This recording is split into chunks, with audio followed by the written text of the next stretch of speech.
last night, there were 34,178 total number of active cases sa COVID. Ang total number of cases, whether active or not, is 47,873. Well, as of July, there were fresh cases of 993, and yung sa already released because of a negative finding is 547.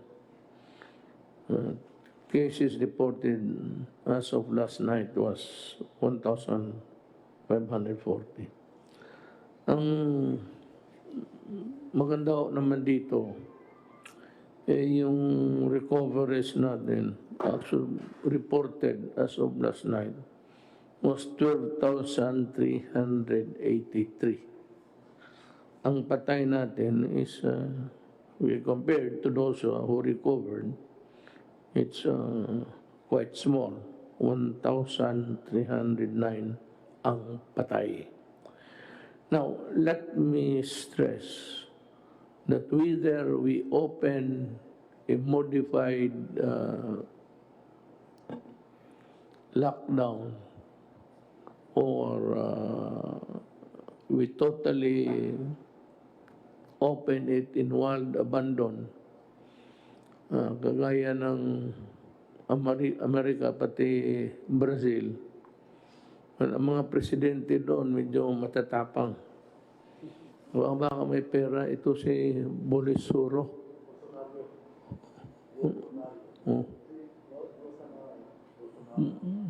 Medyo may pagka, may pagka-Trump. And devil may care attitude. Tayo hoong pobre, we cannot afford really a total epidemic or pandemonium. Mahirap tayo. Hindi tayo pwedeng sumugal.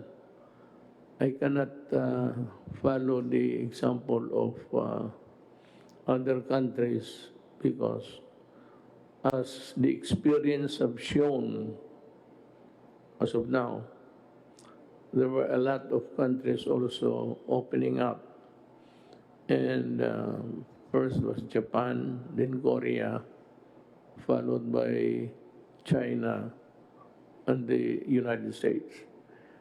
Now, what really happened in these countries was that although they opened their economy for money to come into the government coffers, ang nangyari is there was a spike.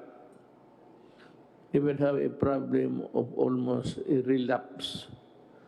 Parang relapse in the totality of the number. Iyon ang mahirap.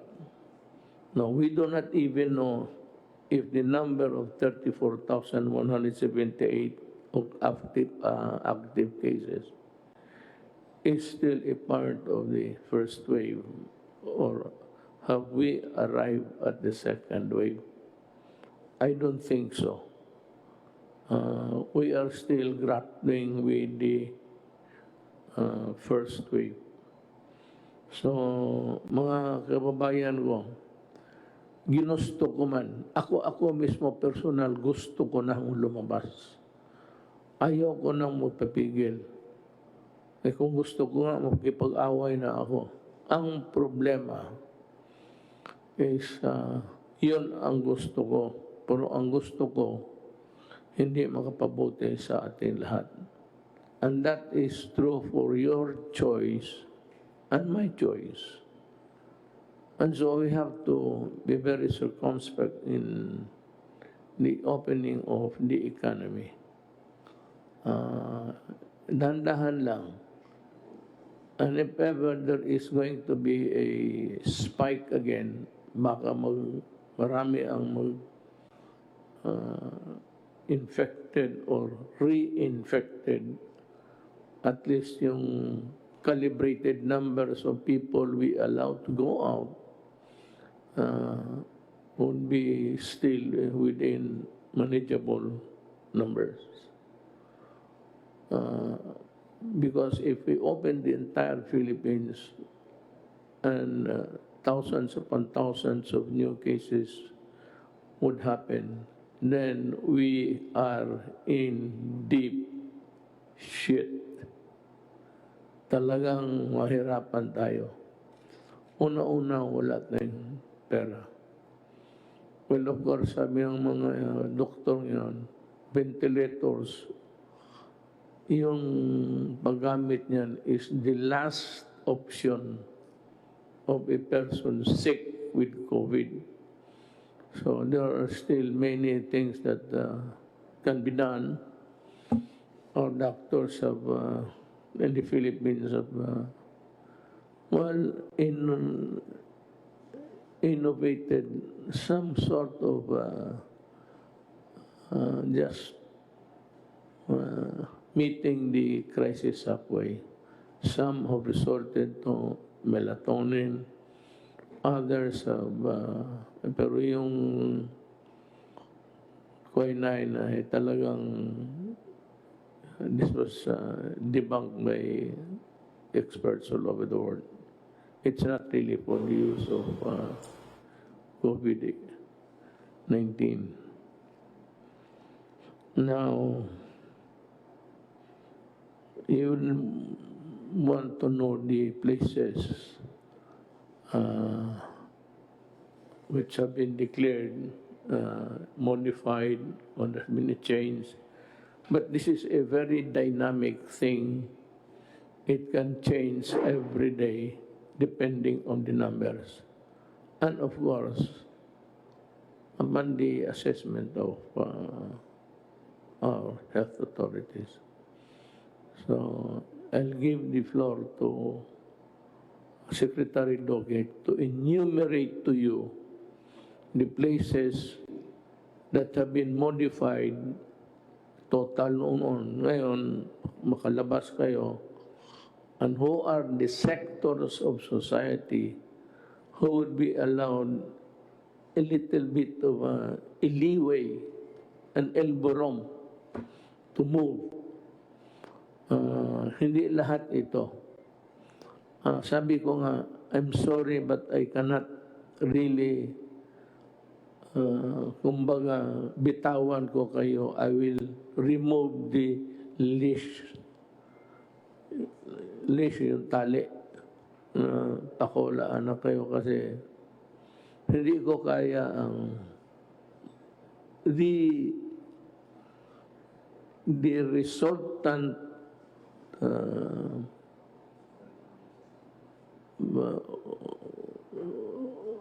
happening or the resultant end game there is too horrible to ponder. I cannot make a guess. Governance is not made of guesses. It has to be anchored on pure science. Kaya naman, malapit na. I'm confident that by our readings of other countries who have much improved their scientific study, I think that by December, meron na hong vaccine. Or at least, if not a vaccine, a medicine that could kill the COVID-19. Ako, I would prepare that we use the medicine to kill, then get the vaccine later on. So, I give the floor to you, sir. Enumerate yung ano muna, yung in according to their severity, those that are totally locked na, ano, and those already modified para malaman ng buong Pilipinas. Kayo yung may hawak ng listahan. And it's, I said, a dynamic one. It changes every day. Magandang gabi po, Mr. President, at aking po mga kasamahan sa IATF and Cabinet at kay Senator Bongo. At magandang gabi po sa atin pong mga kababayan. Ngayon pong gabi, ako po yung inatasan ng ating pong mahal na Pangulo na banggitin po ang mga sumusunod na mga lugar na sumasailalim sa ECQ, sa GCQ, at doon po sa tinatawag natin na MGCQ. Yung pong ECQ, ibig po sabihin nito, yung Enhanced Community Quarantine. Ito po yung pinakamahigpit na klase ng ating mga restrictions. Ito po yung ipinagbabawal ang paggalaw at ang pagbiyahe ng ating po mga mamamayan, lalong-lalo na po ang mga may edad at may mga kasama po mga tinatawag natin mga sakit katulad ng diabetes, hypertension, asthma, at mga iba pa po.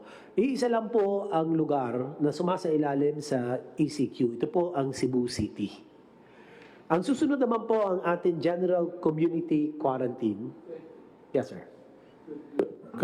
Can you give us the reason why Cebu City has been placed in that kind of status? Nilagay po natin ang Cebu City under ECQ dahil po sa malaking pagtaas po ng bagong kaso ng COVID-19 at ang kanila pong noong nagpasya ang IATF at inaprubahan po ninyo, Mr. President, ang case doubling time ng Cebu. Ibig po sabihin ng case doubling time ay napaka-maiksi po ang panahon, mabilis magdoble ang bilang ng mga kaso. It was below 7. Ayun po, that puts them at high risk. Isa po yun. Pangalawa pong dahilan ay yung tinatawag po natin critical care utilization rate, yung pong mga hospital nila, yung pong kanilang ward beds, yung kanila pong isolation beds, yung kanila pong ICU beds, at saka yung pong mechanical ventilators po nila, mataas po ang kanilang utilization. So ito po ay signal na talagang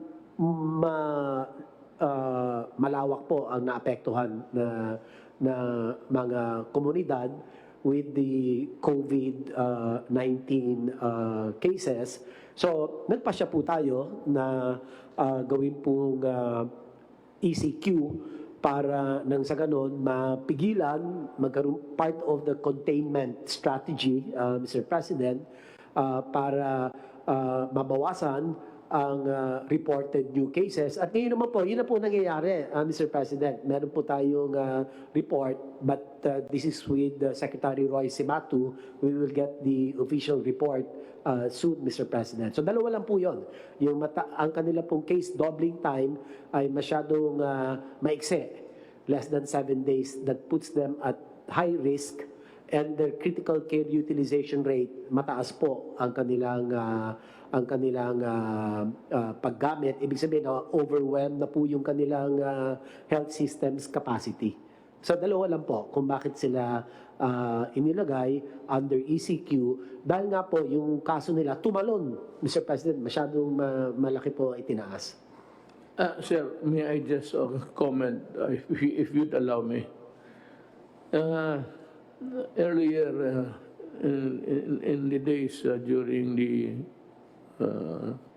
inception of the COVID-19, I had an occasion to observe different places in the Philippines.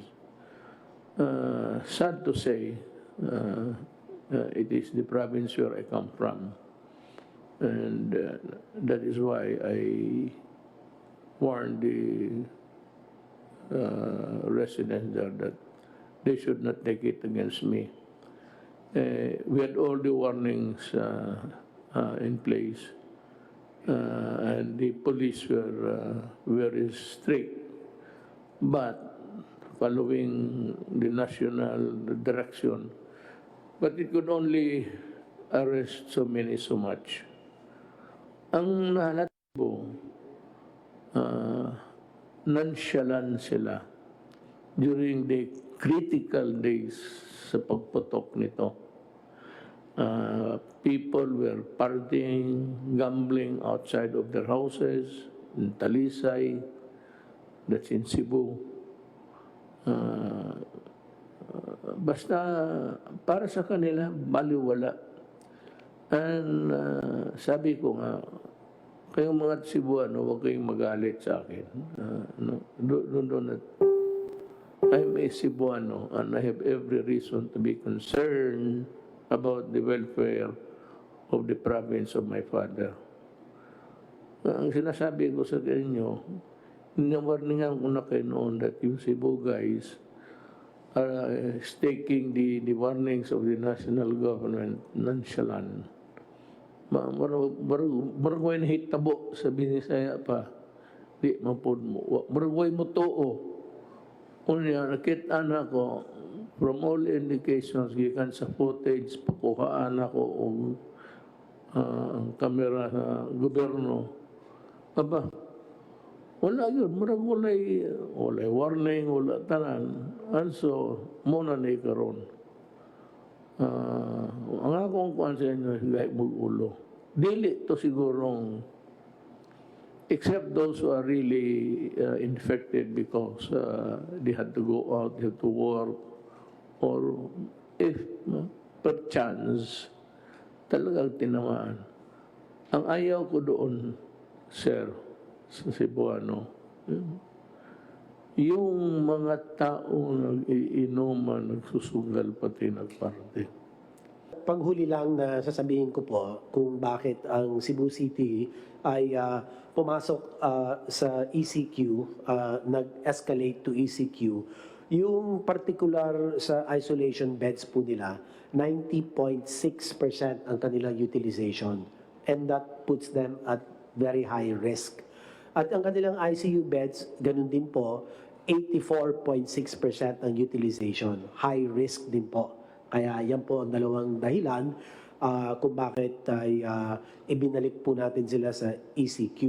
Ganun pa man, ang nag-inspect po ang IATF at ang National Task Force with our chief implementer, guiding and assisting the chief overseer of the Cebu City pandemic COVID-19 management, si Sec Roy po. At doon po ay sinabihan po namin ang liderato at ang mga iba pong mga ahensya na talagang paigtingin po nila yung containment strategies po nila, Mr. President. So yung containment strategies, ang nakapaloob po rito ay ang mga sumusunod. Unang-una, ang pinaigting na isolation, detection, isolation of cases, tapos ang contact tracing, testing, and treatment. So ito po ay mariin na sinusunod po ng leadership ng Cebu City. Kaya we will be reporting in the next meeting with you, Mr. President, showing a downward trend in the number of cases. Ngayon po, yung mga ibang mga lugar po,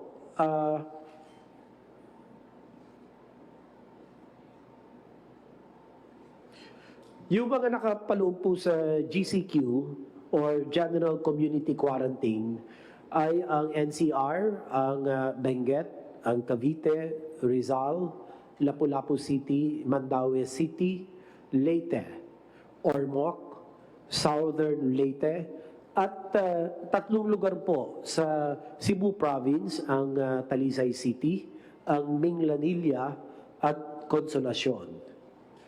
Ang susunod naman po na level, lower level, less restrictive, community quarantine, ang tawag po rito, modified general community quarantine with strict local action at there has to be a localized community quarantine, zoning,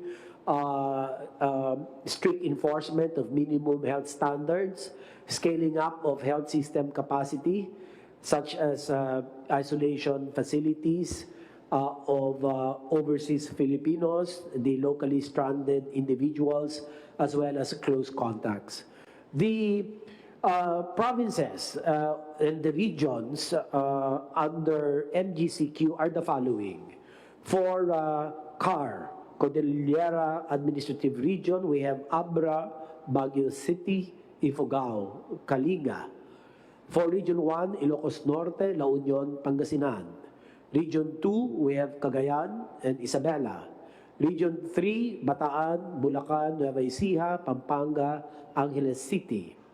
For Region 4A, meron po tayong Batangas, Laguna, Quezon, Lucena City. For Region 4B, ito po ang Palawan, Puerto Princesa City. Region 6 po, o Region 5 rather, Albay, Camarines Norte, Camarines Sur, Naga City. Region 6, meron po tayong Capiz, Iloilo, Iloilo City, Negros Occidental, and Bacolod City. For Region 7, kasama po rito ang Cebu Province, ang Bohol, at Negros Oriental. Region 8, Tacloban City, Western Samar. Region 9, Zamboanga City, Zamboanga del Sur. Region 10, Bukidnon, Misamis Occidental, Misamis Oriental. Cagayan de Oro. Region 11, Davao del Norte, Davao del Sur, Davao City, Davao de Oro.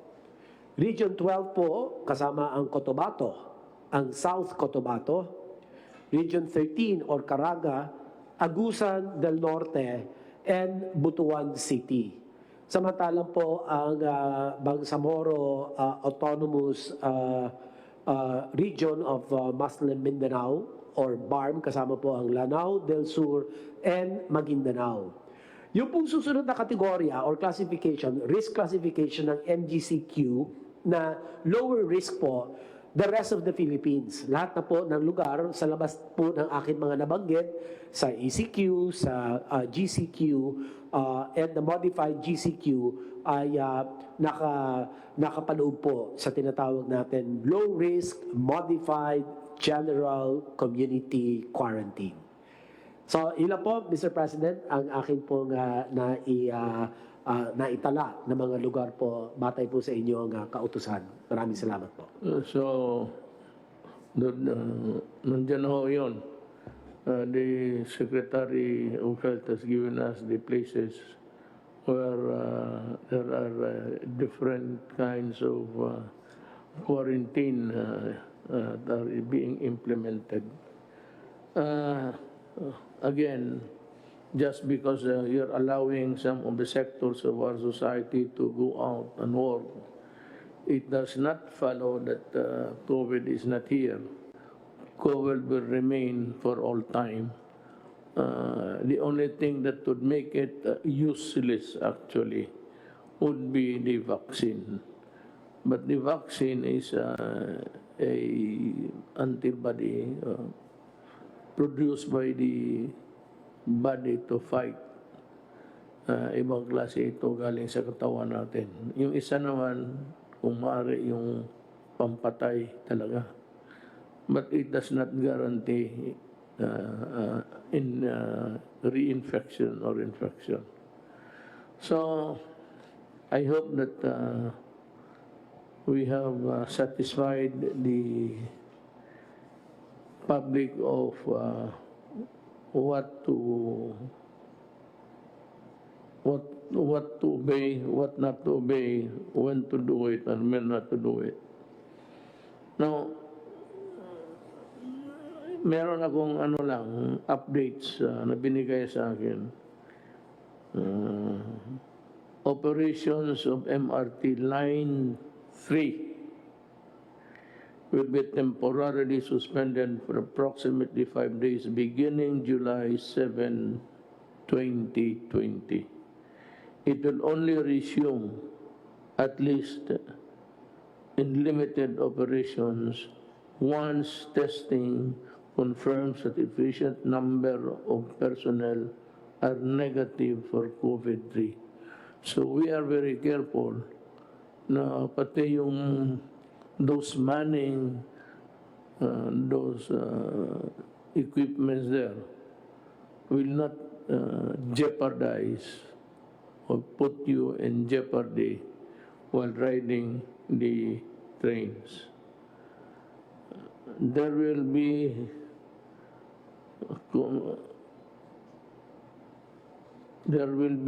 a shortage at the beginning, but we will augment it with the number of increased buses using the line. Itong suspension of non-essential travel by Filipinos is now lifted. All exit travel restrictions are also lifted. Conditions for outbound travel of Filipinos. Yung Pilipino na gustong lumabas sa bayan niya, ito lang ang tandaan ninyo. And you can call us again, and we would be happy to repeat it to you again. The conditions for outbound travel of Filipinos are as follows. The submission of confirmed round-trip tickets for those traveling on tourist visas. This is not only a mandate dito sa Pilipinas. Yung mga lugar na puntahan ninyo, interesado rin na pupunta kayo, tapos aalis kayo pag panahon na. Adequate travel and health insurance to cover rebooking and accommodation expenses if stranded, and hospitalization in case of infection. Medyo mabigat ito. Ewan ko how much would be added to your expenses, but itong insurance, mabigat ito. Na kung while in travel, magkasakit ka. Well, the best is Blue Cross, I think. Blue Cross would answer for anything while you are out of the country. Anything at all. You get sick, and you can choose even, I think, the hospital that you'd be checking in. Ano ito? But this is a very expensive proposition. Tayo, hindi tayo maka-afford nito. Ano lang. The Blue Cross is almost like a membership. Ito naman, ano lang ito, pangkaraniwan lang sa travel. Allowed entry by the destination country in accordance with travel, health, and quarantine restrictions. Ito nga eh. Kaya hinihingi na dito ngayon. Execution of a declaration acknowledging the risk involved in traveling, including the risk of delay in the return trip. This is so because COVID is still rampaging. Is there anybody who'd like, Secretary Galvez, you'd want to say something? Sir, Mr. President, our Phase 2 of the new National Action Plan has been approved by the IATF last Thursday. And in order to address the resurgence of COVID and also make an opening on the economy, we have already formulated the plan. And with your indulgence, sir, we can present it to you, sir. Well, Sir, Mr. President, it is my honor to present to you and the public the salient points of the second phase of the National Action Plan, which was approved by the IATF last Thursday. It has three imperatives. The first imperative is the people's compliance and vigilance to the minimum health standard or the principles of people support. One of the major imperatives of the NAP is the changing people mindset that the success of our campaign is basically anchored on the people's support and active participation and vigilance to strictly observe and promote the minimum health standards and disease prevention. As you have said, Mr. President, that we have to concentrate on prevention. Since prevention will not only save more lives, but also save our critical resources. Hindi na tayo, sir, kailangan magkaroon ng extensive na healthcare na pagka once na we have able to prevent it. During the phase 1 of our campaign, Mr. President, we have seen that the areas with unity of command and unity of effort, we were able to manage and contain the spread of the COVID-19. We have models like Davao City under Mayor Sara, the CAR, the Caraga, the NCR, Region 6, Region 8, and Region 1 and 2. Unity of effort and collective leadership are key to our success. Our local leaders should be with us together with the private sector. So yun po ang kailangan po natin, kailangan po magkaisa tayo po. Dahil kasi minsan pagka po hindi nagkakaroon ng pagkakaisa katulad ng nangyari po sa Cebu na nagkaroon po ng hidwaan sa politika, talaga pong minsan po hindi po sumusunod ang mga tao. And lastly, we need the capacity of the national government and the LGUs to address and manage cases in order to minimize the fatality rate and deaths. Sa ngayon po, sir, maganda po yung ating healthcare facility dahil po yung atin po, nung nagagawa po kami ng tinatawag nating averaging from June 1 to June 30, 11 lang po ang ating average death. Sa ngayon po, sa ating statistics, from July 1 to 6, 6 lang po ang ating deaths. At ayun po, nakikita po natin na if we address the rate of death, we can open our economy. Yun po ang pinaka-ultimate objective po natin, that we have to manage the death. Like the other countries like Vietnam and also Israel, that we were able to address that. John, and you have something to say? Magandang gabi po, Mr. President. Doon po sa ulat ng ating Secretary Charlie Galvez ay binigyan niya po ng emphasis ang role ng ating mga local government units. At handa po yung ating mga governors, mayors, at barangay captains para ipatupad po ang ating second phase ng National Action Plan. Ang ating pong mga local chief executives, ang ating tinatawag na magiging information managers, sila rin po ang crisis managers at sila rin po ang leader to fight COVID-19. At handa na po at makikita po natin sa buong kapuluan na maganda po ang ginagawa ng ating mga local government officials. In fact, ay tumataas po ang rating ng ating mga local chief executives sa performance po nila. Nais ko na po kayong bigyan ng ulat sa iniatas ninyo sa akin tungkol sa pag-alaga sa ating mga LSI. Ito pong nakaraang weekend ay nagkaroon po tayo ng hatid-tulong initiative at nagpapasalamat po kami sa PMS, sa office po ni Senator Bongo, ang ating mga government agencies, katulad po ng DILG, DND, DSWD, DOTR, Department of Agriculture, DOH, OWA, DOT, ang Pasay City, LGU, pati po ang PAGCOR, ang League of Municipalities of the Philippines sa pangunguna ni Mayor Chavit Singson. Sa 2 araw na po ito, July 4 and July 5, ay nakapaghatid tayo ng mga LSI sa iba't ibang region. Mula po sa CAR, Region 1, Region 2, Region 3, Region 7, sa Bohol po specifically, sa Mimaropa, Region 10, Region 11, Region 9, Region 12. At sa buong weekend po na to, ay gumamit tayo ng 92 buses, isa pong barko at isang PNR train. Nakapaghatid tayo ng 4,180 LSIs. Ito po ay part 1 lang sapagkat habang nag-uusap po kami ni Senator Bongo, meron po tayong gagawin uli na another hatid-tulong program. Maaari ito po ay sa last week po ng July. Kapag po natapos na rin yung mga naka-quarantine sa ngayon, bunga ng mga inihatid nating LSI. At katulad po ng sinabi ninyo, wala pong LSI na matutulog sa kalsada. Lahat po ito ay kinukuha natin at dinadala po natin sa ating mga maayos na lugar.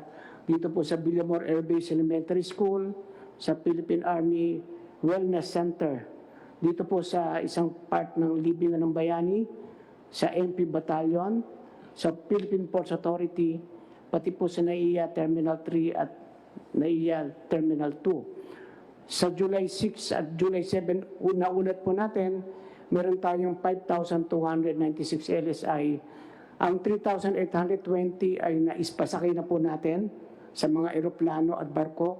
Kaya ang natitira na lang po ay 1,476. At ito po ay naaruga natin at binibigyan po natin ng pagkain at maayos na tutulugan. Ito po yung mga merong mga tickets na stranded. Yung pong mga dumarating na walang ticket at wala pong kasiguraduhang makakasakay dahil walang ticket, inihatid po ng ating kapulisan ito sa kanilang mga bahay at kinukuha po yung kanilang contact number para po sa susunod na hatid tulong program ay sila po yung priority para po maihatid natin sa kanilang pupuntang probinsya. So ito po yung ating tulong sa LSI sa base na rin po sa inyong pinag-uutos. Doon naman po sa ating update sa mga ating kinasuhan para po sigurado na walang mag-aabuso ng mga lokal na opisyal. Sa barangay officials po ay meron tayong 182 admin cases. Doon po naman sa mga mayors na binigyan natin ng show cause orders dahil hindi po naipamahagi ng maayos sa first tranche, ay ang 11 po ay nai-refer na natin sa ombudsman. Sa criminal cases naman po ay out of the complaints from 596 citizens ay meron pong 886 suspects na mga local government officials. 364 ang elected at ang natira po ay mga appointed. At meron na pong 195 cases na naipile sa fiscal office. Ito po ay tuloy-tuloy, kasama na rin po yung mga pasaway na gumawa ng violations dito sa Cebu City habang ito po ay nag-ECQ. Katulad po nung pagkakandak ng piyesta, pagsusugal, at saka pagpuprosesyon. Ito po ay gagawin natin sapagkat kailangan po talagang sumunod ang ating mga kababayan sa ating sinasabing minimum health standards. Ito po talaga ang susi para maiwasan na ang contamination. At hinikayat din po natin ang ating mga mayors na magpasa ng ordinansa para pare-parehas po yung pagpapatupad na ang lahat ng violators ay dapat po ay maparusahan ng pagkakulong para ito po magsilbing aral at huwag nang magbabiolate. Kung ang lahat po ng ating kababayan ay nagsusot ng mask, nag-o-observe ng physical distancing at naghuhugas ng kamay, may iwasan na po ang paglaganap ng COVID-19. Yan lang po, Mr. President. Maraming pong salamat. Thank you. Well done. John Lorenzana, you have something to say before we call to wrap up the... Update lang po, Mr. President, dun sa ating pinagkakaabalahan ngayon, yung mga bumabalik mga Pilipinos. Yung una po ay yung mga returning overseas Filipinos na yung bumabalik na rito.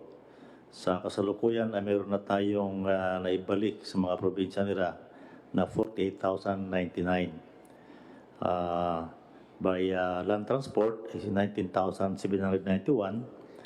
Yung air transport naman, 23,899 at saka sa barko, 4,499. Yun naman sa ating mga overseas Filipinos, yung dumarating galing sa ibang bansa na nawalan ng trabaho, ay sa ngayon, meron tayong naibalik sa mga probinsya na 75,895. So wala na po tayong mga backlog ngayon.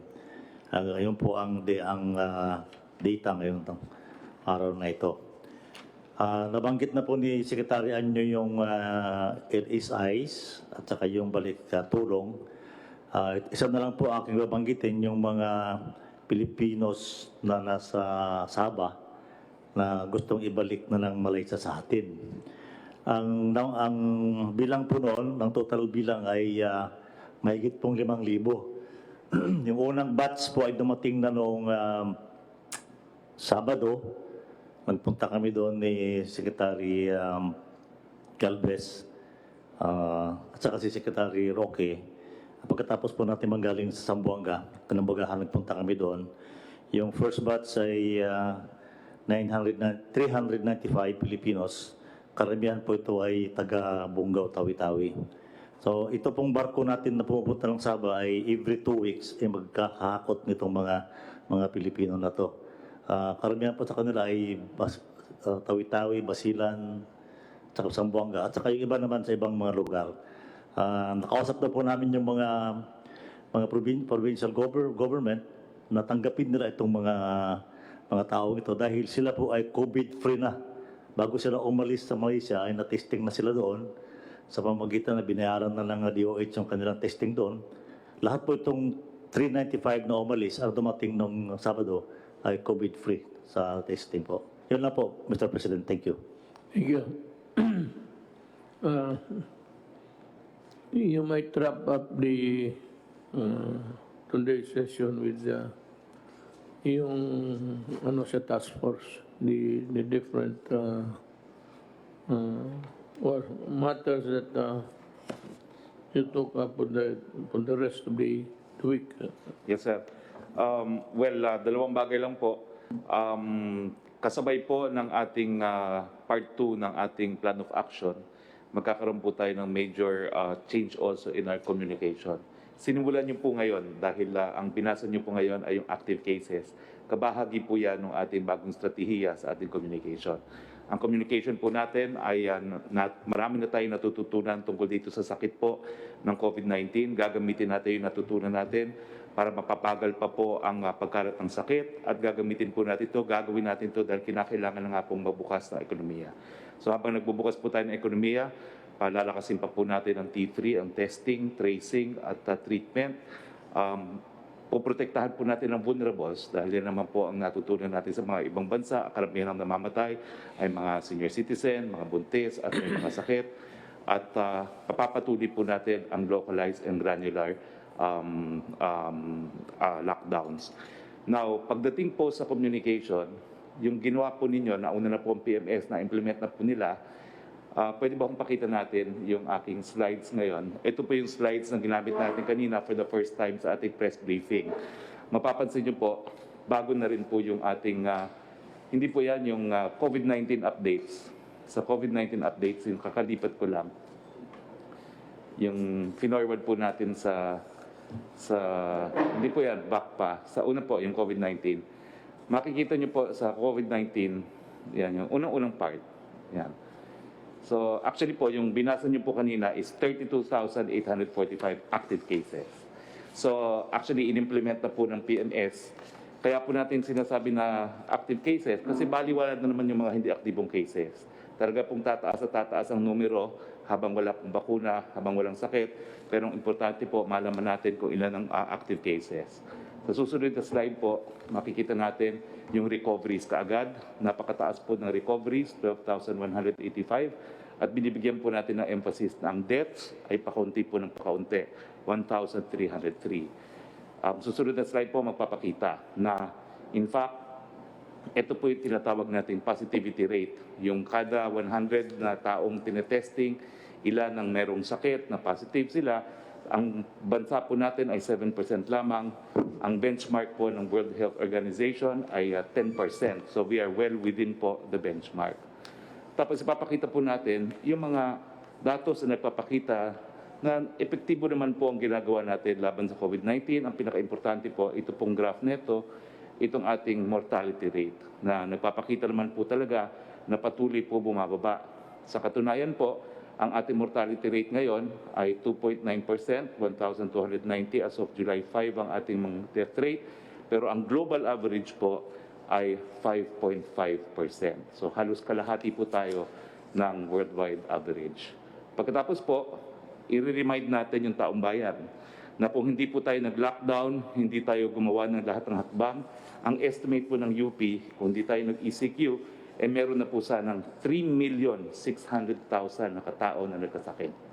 So bagamat tumataas po ang numero na nasa 40,000 plus tayo, kung hindi po tayo gumalaw ng maaga, 3.6 million po ang dapat na nagkasakit. And then, ito naman po yung mga naging gains natin dahil nga nagsarado tayo. Napainting natin yung ating lab testing capacity noong Marso 2000. Ngayon po, July 5, meron tayong 74,304 lab testing capacity. No? And so pataas po, at ito po yung to dispel doubts na nagkukulang na po tayo ng hospital. No? Yung mga hospital beds na kumakalak na fake news. Ito po yung mga quarantine beds. Ang makikita po natin yung dark blue, yan po yung mga okupado. Yung light blue po, yan po yung mga bakante. At yung gray, yan po yung tinatawag na unreported. Ibig sabihin, pwede pa pong lagyan niya ng pasyente kung kinakailangan. At makikita natin doon sa mga graphs na yon na ang quarantine bed capacity po natin, wala pa pong kalahati. Ibig sabihin, habang nagbubukas po tayo ng ekonomiya, meron tayong sapat na quarantine bed sa paglalagyan ng mga magkakasakit. Pagkatapos po, yung ating PPEs, end of April, 1 million, end of June, na triple na po natin at 3 million.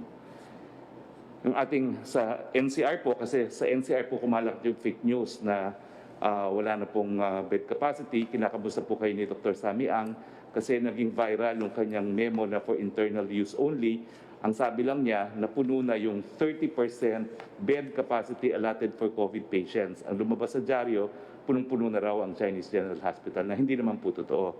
So sa NCR po, 28,000 ang ating hospital bed capacity. Ang allotted po sa COVID-19 na dapat 30% ay 8,400. Pero occupied naman po parang COVID patients ngayon ay 3,602 lamang.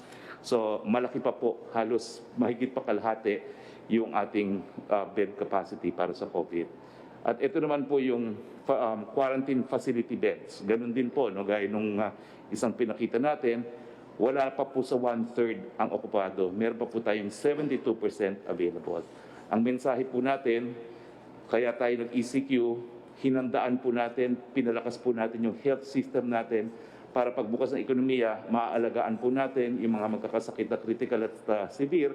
Pero ang trend nga po, wala pa pong 0.6 ang severe at critical na nagkakasakit. So, habang ang tao naman po ay nag-observe ng minimum health standards, so yung social distancing, wearing of mask, nag-expand ng testing at nag-localize sa targeting, pwede na po natin buksan ang ating ekonomiya. Well, ito nga po yung bagong thrust ng ating communication plan at kayo po ang number 1 communication na tool ng buong Pilipinas. As we open the economy, ang responsibilidad po ay mas malaki na ngayon sa mga LGUs dahil nga po sa localized lockdown, sa mga kumpanya na pangalagaan yung kanilang mga empleyado at sa individual dahil sa pagsusuot ng mask, paghuhugas ng kamay at pagsusocial distancing. Yan po talaga ang sandata natin laban sa COVID-19.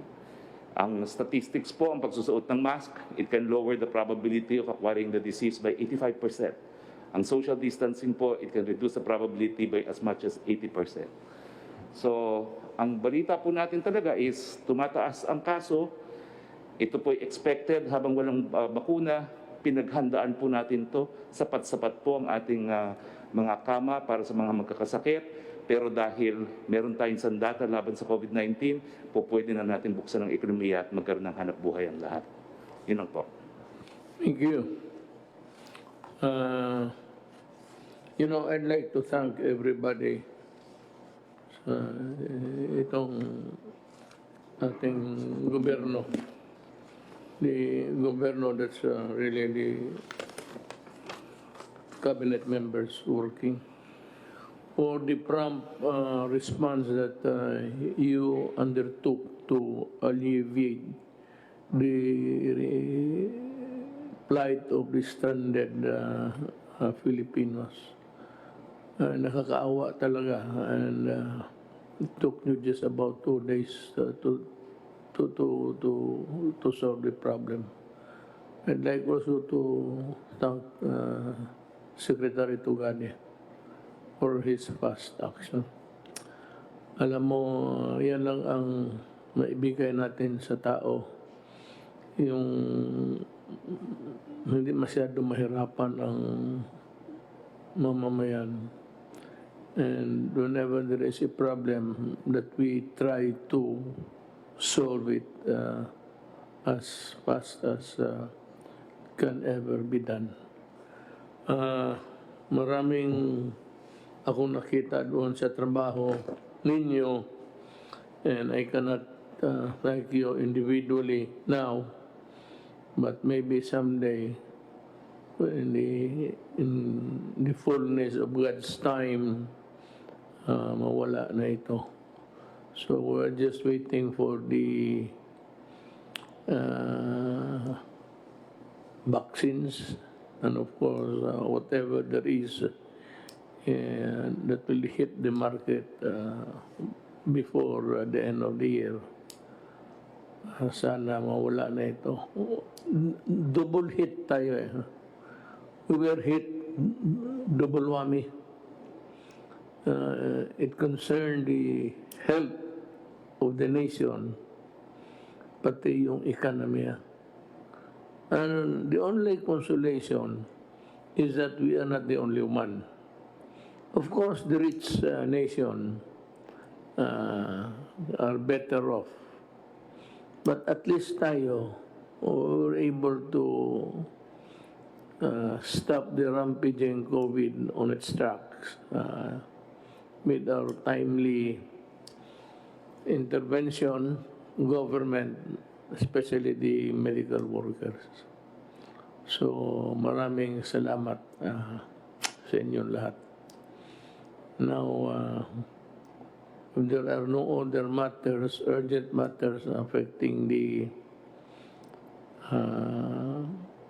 well, let me just give a few words about the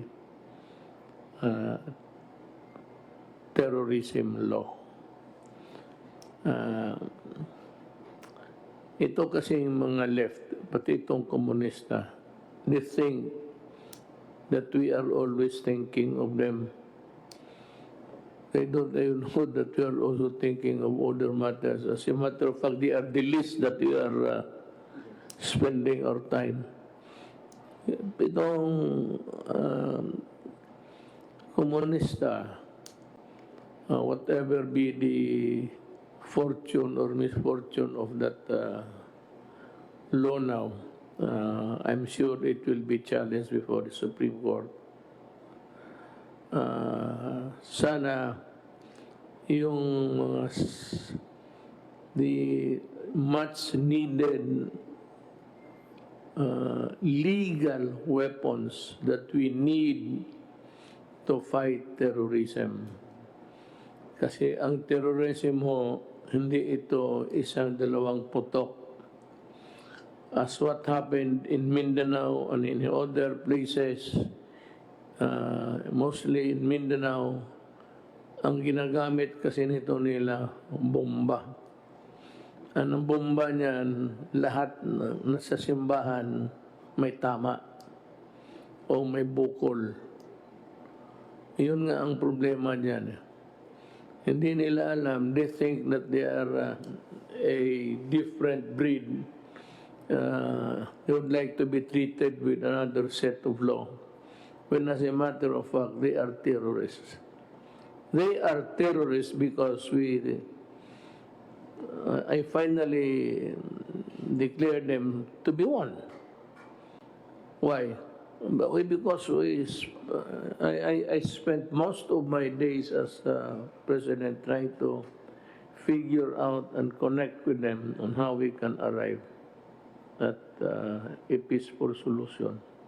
Wala namang gustong may gera eh. Ako ayaw ko, lalo na ako, kilala ko sila, kilala ako. And it was a good rapport while it lasted. Yung na-presidente na ako, na iba na lang ang istorya, simply because in the ladder of priority, the highest sa akin would be the security of the state. Pero noong panahon ng politika, well, boto yan eh, bilangan ng boto. Naturally, you cultivate friendship with everybody. But there is always a time to be friendly and a time just to be firm. And I did my very best to produce something for the country. But unfortunately, I would not be blaming anybody now unless they would start to blame me again so that I can also blame them. Wala talaga nangyari. And for the law-abiding citizen of this country, I am addressing you with all sincerity. Huwag ho kayong matakot kung hindi ka terorista. Kung hindi ka naman sisirain mo ang gobyerno, pasabugin mo ang simbahan, pasabugin mo yung public utilities, pasabugin mo yung, well, just to derail para matumba na tuloy ang bayan.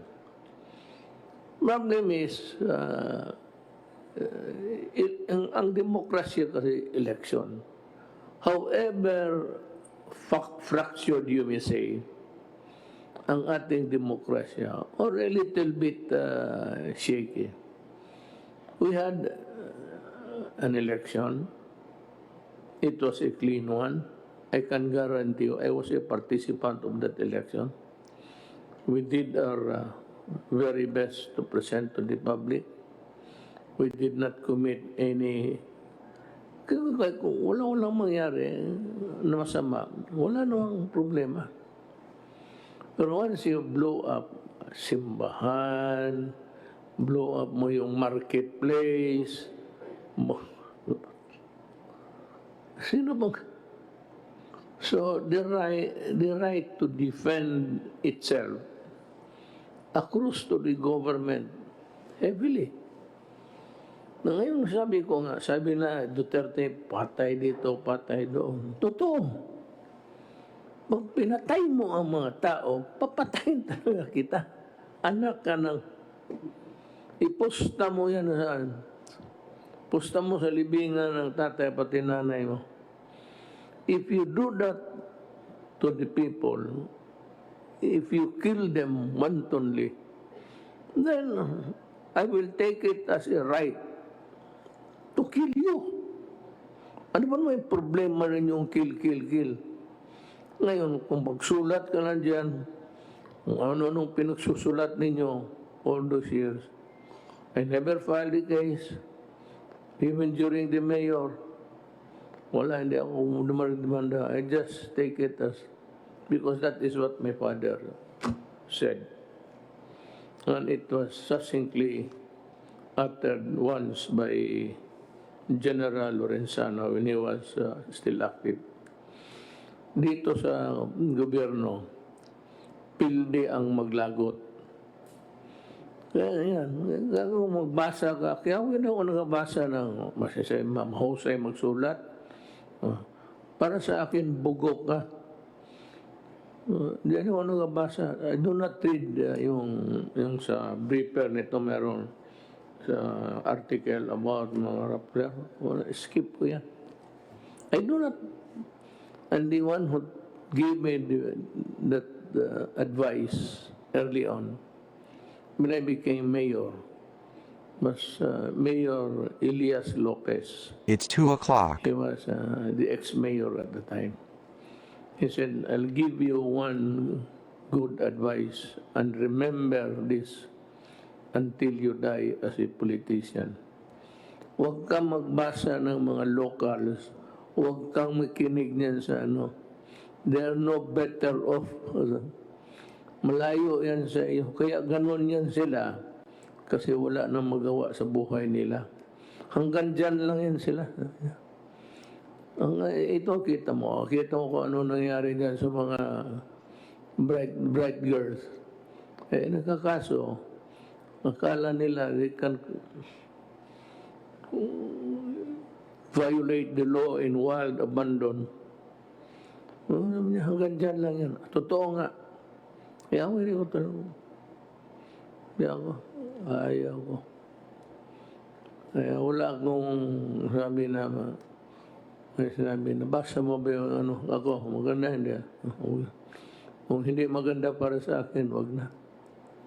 You're wasting your time. Hindi na kaya bilhin. Matanda na eh. Alam mo bakit? Bigyan mo ako ng ilan? Isang truck na pera? Anong gawain ko sa pera? Sige nga. Sa tanda ko, I hate to travel. You travel, you get COVID. Kaya kung ba rin mga koleksyon, mga rare, antique, gano'n. Pero yung military hardware, wala ako. Hindi ako mahilig ng... Yung mga hobby-hobby lang. Travel, I cannot travel anymore. Totoo yan. Wala na yan sa amin.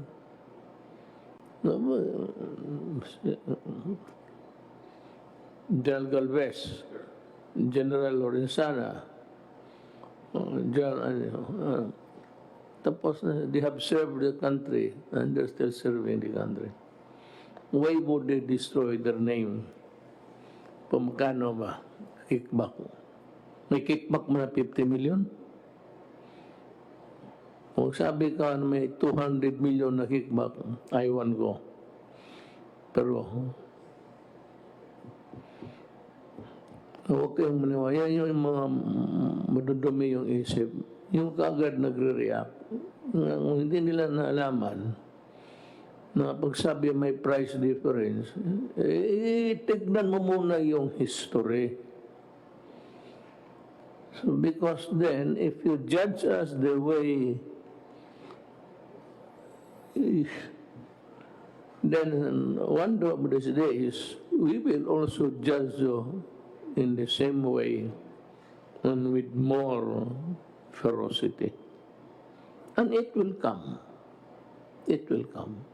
Tayo mga politiko, it will come. Just be careful. Kaya ako, meron pa rin akong mga, not the dossier, but I have some folders in me, given all throughout the years.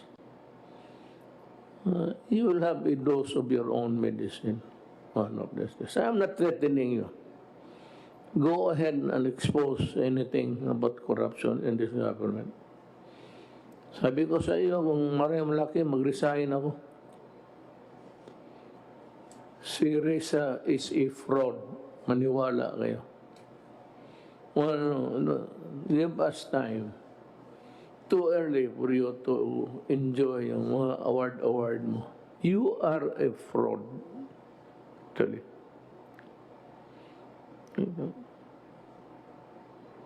We are just compiling at this stage.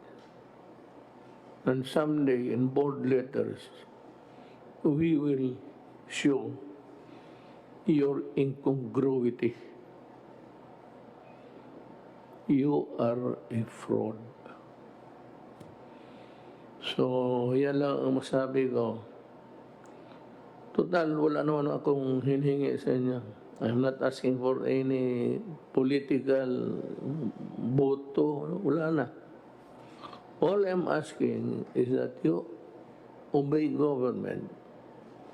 Because government is very much interested that you don't get sick, or if you get sick, that you get well and would live to grow, to see your children grow and your grandchildren to love.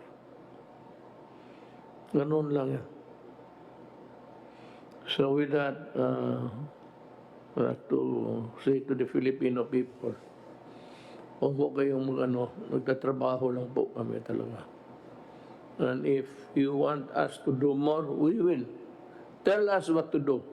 If we cannot do it, we will tell you why we cannot do it. But if we can, gagawin namin. Salamat po. Kita-kita po ipakpak.